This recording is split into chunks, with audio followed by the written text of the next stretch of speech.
Yours truly, Brevin Thompson. Welcome to season 2 of my annual Halloween special.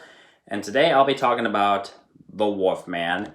I've been wanting to talk about this movie for a while on my channel, and when it comes to this movie and the classic Universal monster movies, they hold a special place in my heart. So, right before I get any further into the review, I want to talk about my personal experience with this movie as well as the other classic Universal monster movies.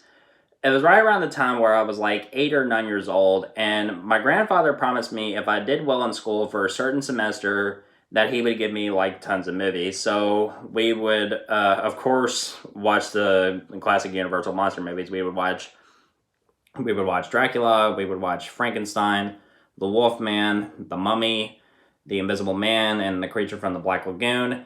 We love these movies. They are timeless classics even to this day.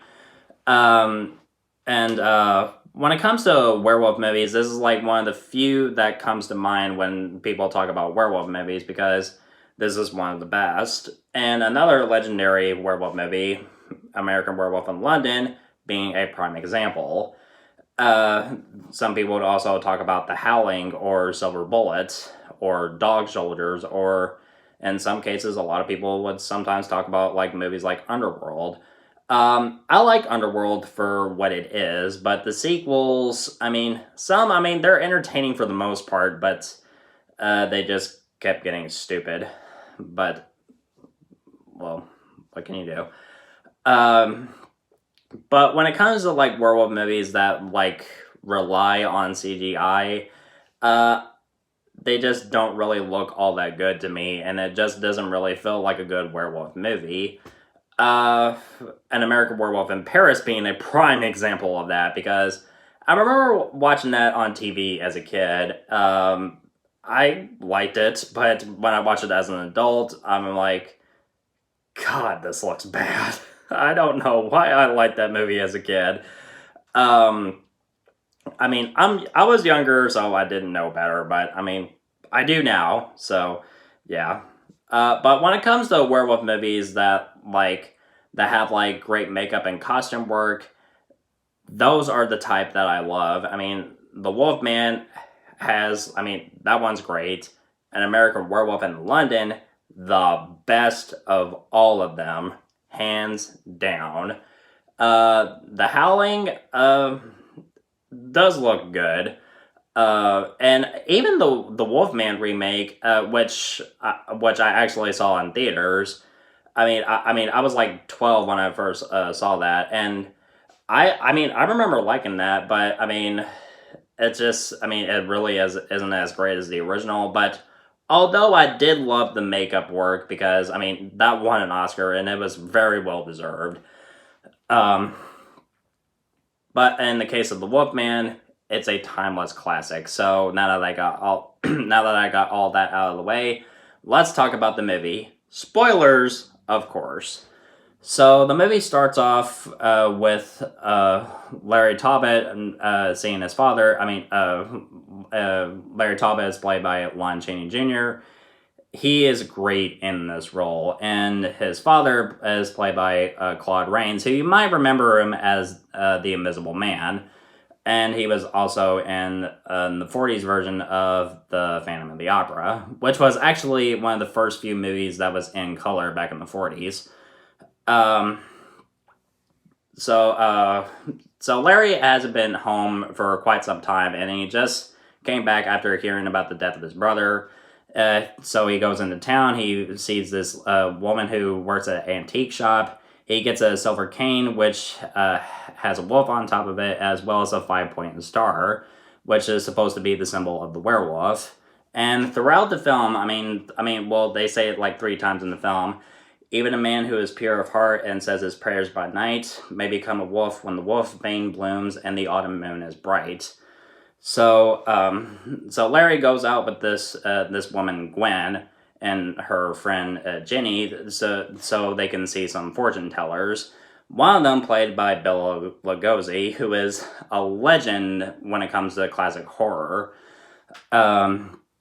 So when Bella, the gypsy, looks at the palm of Jenny's hand, he sees the five-pointed star, which a werewolf can see it in the palm of his next victim's hand. So he eventually transforms into a werewolf and kills Jenny. Larry, of course, tries to come to the rescue and fights the wolf, but ends up getting bitten in the process.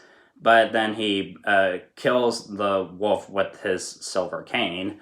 So, and the next day, I mean, there's no sign of the wound. When a bunch of people go back to see what happened, I mean, they find, of course, that when they go over there, they don't see a wolf. Instead they see the gypsy's body, and of course he's like barefoot and with dirt all over his feet.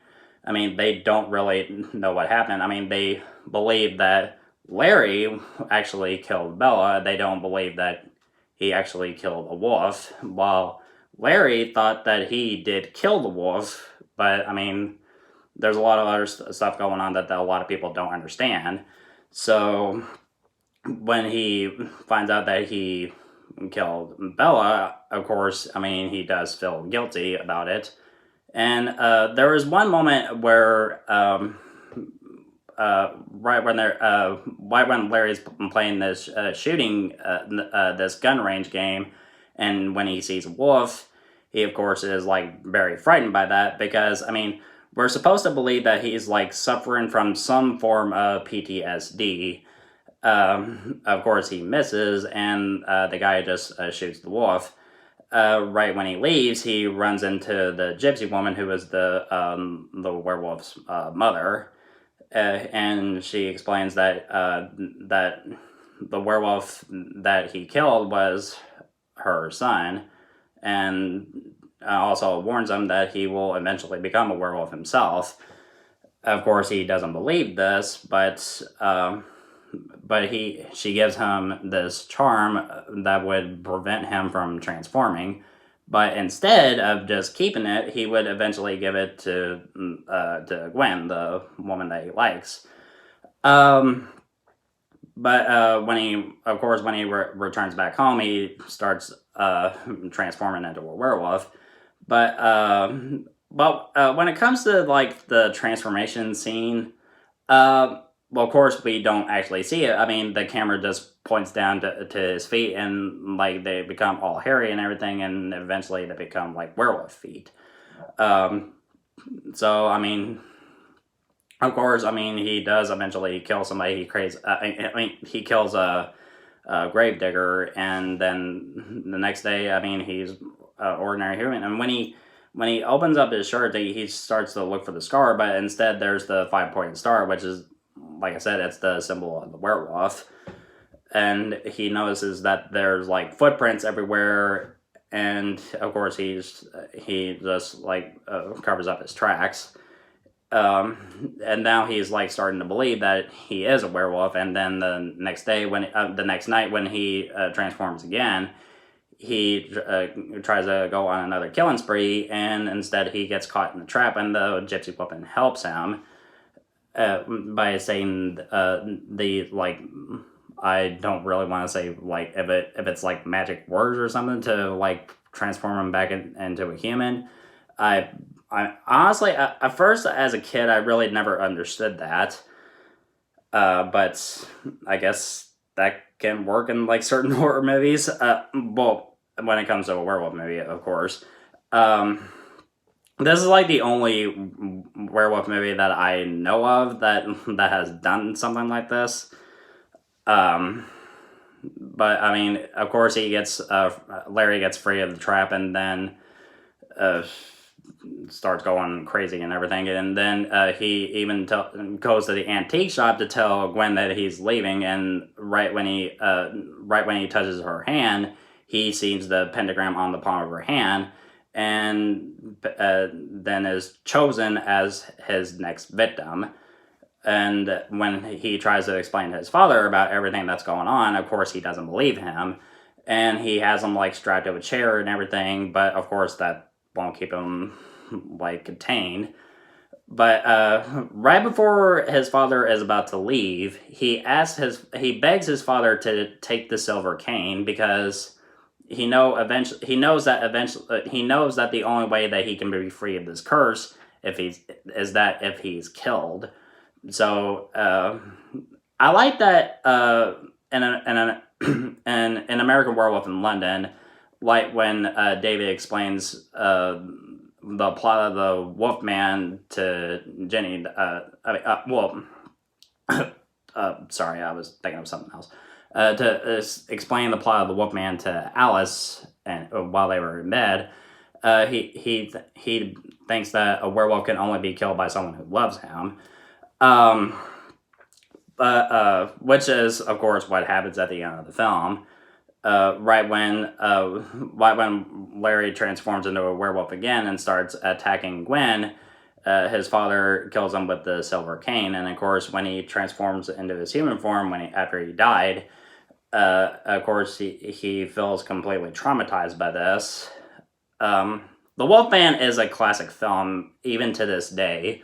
But when it comes to the sequels, I mean, one thing that never really ever makes sense to me was, like, a werewolf can be killed by silver, so how can Larry suddenly come back from the dead? I mean, that's one thing that never really made sense to me, but, I mean, a lot of people loved Lon Chaney Jr. as the Wolfman, so I guess they just wanted to keep it around just to make sequels, which I enjoyed. I mean, don't get me wrong, they're great, but when it comes to the Wolfman, I mean, it had a great conclusion. So The Wolfman is a legendary film. Lon Chaney Jr. is excellent. The acting was superb. It has great dialogue, and I'm going to give The Wolfman an A+. So definitely check this one out if you're a fan of horror, especially when it comes to classic horror films such as this. Thank you so much, as always, for watching. It's been an awesome start for Season 2. I'm looking forward to continuing more with this one. And if you want news on the latest old or new movies, you know where to find me.